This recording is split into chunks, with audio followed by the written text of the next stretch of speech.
मेरा नाम केशव चौधरी है। मैं कक्षा छठी का छात्र हूँ। मैं आज आप सभी के समक्ष 15 अगस्त विश्व स्वतंत्रता दिवस पर एक कविता लेकर प्रस्तुत हूँ, जिसका शीर्षक है नमन उसको, है नमन उनको। ये कविता कुमार विश्वास के द्वारा लिखी गई है। ये कविता कुछ इस प्रकार है कि है नमन उनको कि जो इस देह को अमृत देकर इस जगत में शौर्य की जीवित कहानी हो गए हैं।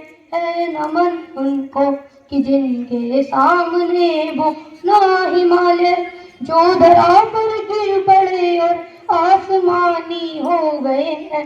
अब मैं बताने जा रहा हूँ, जब एक फौजी के माता पिता उसे फौजी की तैयारी कराते हैं तो उनके मन में क्या होती है कि पिता जिसके रक्त ने उज्ज्वल किया तुम बन चला था, माँ वही जो दूध से इस देश की रज तोल लाई, बहन जिसने सावनों में भर लिया पतझड़ स्वयं की, हाथ ना उलझे कलाई से जुरा की खोल लाई, बेटियां जो मोरियों में भी प्रभाती सुन रही, पिता तुम पर गर्व है चुपचाप जा बोल आए, प्रिया जिसकी चूड़ियों में सितारे से टूटते थे, मांग का सिंदूर देकर जो उजाले मोल लाए, कि है नमन उस देहरी को, कि है नमन उस देहरी को, जहाँ तुम खेले कन्हैया कर तुम्हारे परम तप की राजधानी हो गए। है नमन उनको कि जिनके सामने वो ना हिमालय जो धरा पर गिर पड़े और आसमानी हो गए हैं। है नमन उनको कि जो इस देह को अमृत देकर इस जगत में शौर्य की जीवित कहानी हो गए।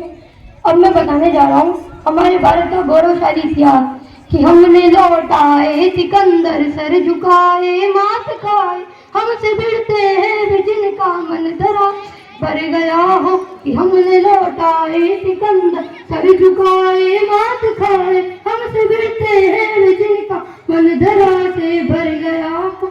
नरक में तुम पूछना अपने बुजुर्गों से कभी भी, उनके नाते पर हमारी ठोकरों का ही बयान है, जूझना यमराज से आदत पुरानी है हमारी, उत्तरों की खोज में फिर एक नचिकेता गया है, कि है नमन उनको कि जिनकी अग्नि से हारा प्रबंधन, है नमन उनको कि जिनकी अग्नि से हारा दिवाकर, काल तुक को जिनके आगे पानी पानी हो गए। है नमन उनको कि जो इस देह को अमृत देकर इस जगत में शौर्य की जीवित कहानी हो गए हैं।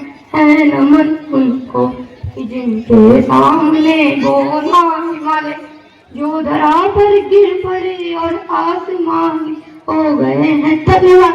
वंदे